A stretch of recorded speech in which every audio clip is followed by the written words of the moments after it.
besties. Welcome to or welcome back to the channel. For those of you who may be new, my name is Maya. I just love reading books and having opinions on said books and then posting my thoughts online about said books that I love. I am going to be doing the bread and butter video of all Booktube, and that is a TBR.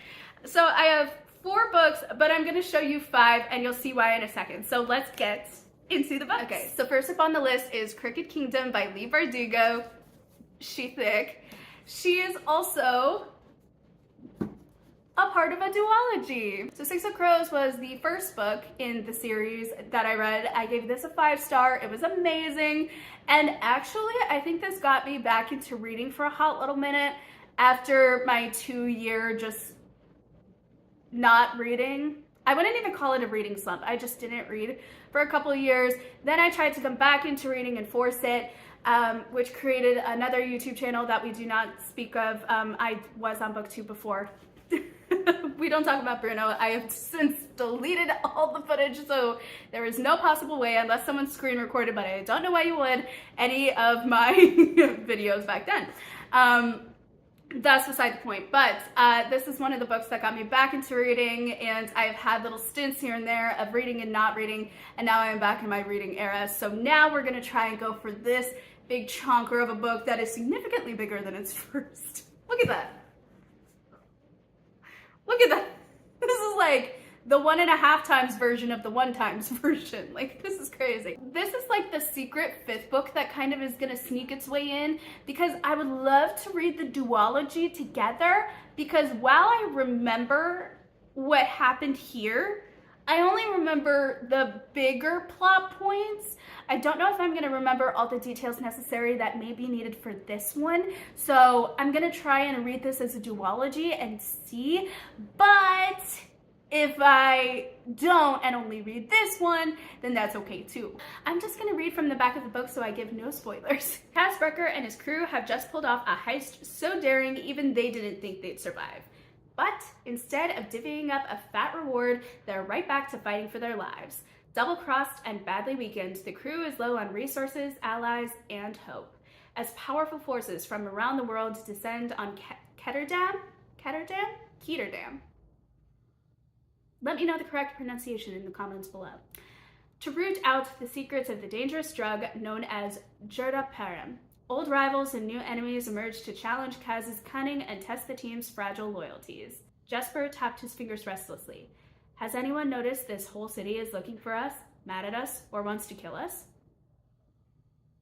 Sounds like a typical weekday for them, but okay. So, said Kaz, well, usually it's just half the city. I love Jesper. I'm just saying that right now. Also, isn't there like a TV series surrounding this as well? A war will be waged on the city's dark and twisting streets. A battle for revenge and redemption that will decide the fate of the Grisha world. Ooh. Yeah, okay, so this is the Grishaverse, because there's the duology, and then there's the Shadow and Bone trilogy. But wait, and then there's another... Oh, is that just a separate book? Okay, because I've seen King of Scars around, but is that like a separate world? And like the only thing that I need to really care about is this duology and then the Shadow and Bone trilogy? Is that how that works?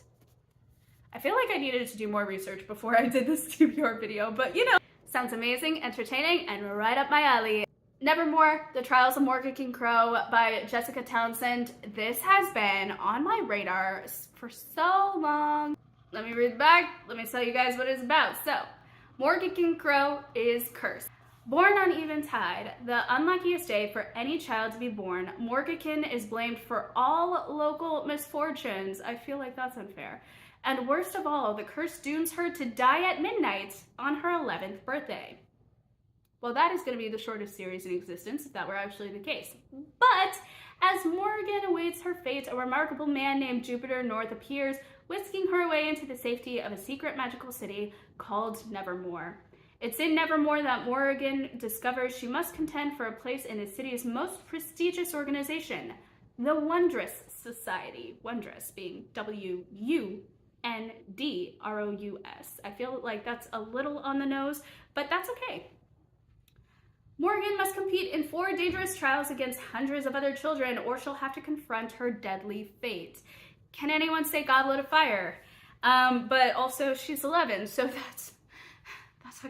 that's a lot, and there's more competitors, so that's also a lot. I feel like, okay, just based off of summary alone, okay, and as someone who knows nothing about this book, it feels like Harry Potter meets Hunger Games is the vibes that this is gonna go for, but listen, I don't know. And honestly, I haven't read enough books to compare it to anything other than those things, okay? I need to read more books. I need to have more comparisons. I feel like I need a broader spectrum of comparisons than just like the cliche, oh, there's magic, therefore Harry Potter. Like, there are a lot of books with magic. Or kids having to be put into trials and only one person makes it out alive, or a few people can make it out alive. Or you just need to be strong enough to survive certain things. Directly Hunger Games or Divergent coded. You know, I feel like there could be more that I could compare it to. I just haven't read any of those yet to be able to compare that to. Next up, we have The Night Circus by Erin Morgenstern. This is a book that I've seen all over Booktube when it first came out. And then also, I watched Hannah from A Clockwork Reader, and she raves about this book. Just like absolutely raves, says it's her favorite. In fact, I think she mentions this book, if I'm not mistaken, in her reading journal, which I have. I bought it because like I was immediately like, oh, a booktuber I watch is coming out with something. Of course I'm gonna buy it. And especially because it's a reading journal, it's something I'm gonna use. So I bought it, and then I haven't used it for years. Like I bought it the year after it came out. And then I have never used it since, but now that I am back in my reading era, I think I'm gonna try and go for it and put stuff in my reading journal next year though, because I am trying to get back into bullet journaling, and I have started that for October, and I wanna do it for November as well. I just wanna see if I am still in the mood for that hobby or not, because my moods do change pretty quickly, but when I'm invested in something, I am invested. Again, know nothing about, so reading from the back of the book it is. The circus arrives without warning. No announcements precede it. It is simply there, when yesterday it was not. Within the black and white striped canvas tents is an utterly unique experience full of breathtaking amazements. It is called Le Cirque des Rêves, and it is only open at night. But behind the scenes, a fierce competition is underway. A duel between 2 young magicians, Celia and Marco, who have been trained since childhood expressly for this purpose by their mercurial instructors. Unbeknownst to them both, this is a game in which only one can be left standing. Amidst the high stakes, Celia and Marco soon tumble headfirst into love, setting off a domino effect of dangerous consequences, and leaving the lives of everyone from the performers to the patrons hanging in the balance. Sounds pretty good, not gonna lie. And then last, but certainly not least, Caravel by Stephanie Garber. Again, yet another book that I feel like had as much hype as Night Circus. And I gotta admit, I would always mix these two up when I saw them across my feed and on the videos, but I soon learned very quickly the differentiation.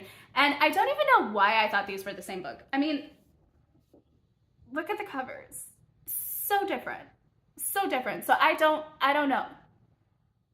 I don't know. You asked me why I confused the two. I don't know.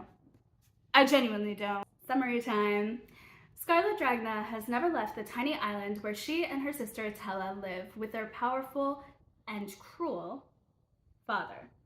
Now Scarlet's father has arranged a marriage for her, and Scarlet thinks her dreams of seeing Caravel, the faraway once-a-year performance where the audience participates in the show, are over. But this year, Scarlet's long-dreamt-of invitation finally arrives. With the help of a mysterious sailor, Tella whisks Scarlet away to the show. Only as soon as they arrived, Tella is kidnapped by Caravel's mastermind organizer, Legend.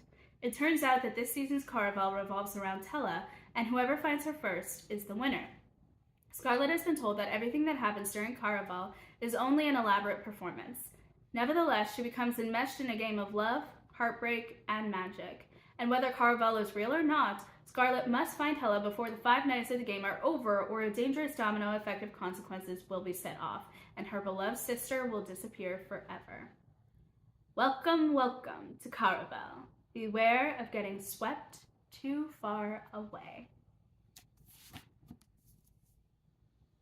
I'm intrigued. So of course, these are all of the books that I hope to be reading this month. They are quite chunky. This is not about the books. This is not about the number of books that I can read, how much I can read.